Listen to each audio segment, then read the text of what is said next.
અયોધ્યા ખાતે 22મી જાન્યુઆરીના રોજ ભગવાન શ્રી રામના મંદિરનો ભવ્ય પ્રાણ પ્રતિષ્ઠા મહોત્સવ યોજવામાં આવ્યો છે. ત્યારે દેશભરમાં વિવિધ કાર્યક્રમોનું આયોજન થઈ રહ્યું છે.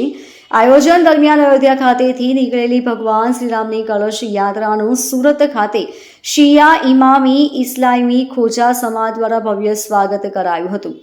કળશ યાત્રા ઘોડદોડ રોડ સ્થિત president tower cooperative housing society ખાતે આવી પહોંચતા ખોજા સમાજના આગેવાનો સહિત મોટી સંખ્યામાં સમાજના ભાઈ બહેનો દ્વારા વાજતે ગાજતે કળશ યાત્રાનું ભવ્ય સ્વાગત કરવામાં આવ્યું હતું. ખોજા સમાજના અગ્રણી રશ્મિન હાલાણીએ જણાવ્યું હતું કે અયોધ્યામાં ભગવાન શ્રી રામના ભવ્ય મંદિરનો જ્યારે પ્રાણ પ્રતિષ્ઠા મહોત્સવ યોજવામાં આવી રહ્યો છે ત્યારે આ ખોજા સમાજ પણ ખુશીની લાગણી વ્યક્ત કરી રહ્યું છે.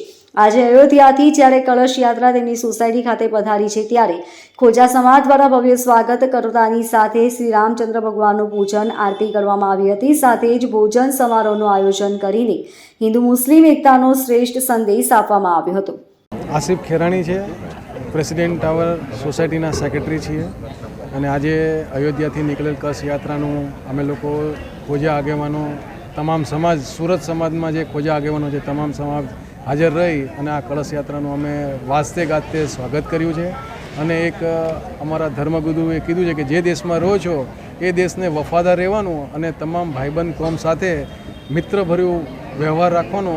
એના અનુસંધાનમાં અમે આ લોકો એક સમાજમાં એક દ્રષ્ટાંત પૂરું પાડીએ છીએ. એકતાનું એક અમે કામ કરી રહ્યા છીએ.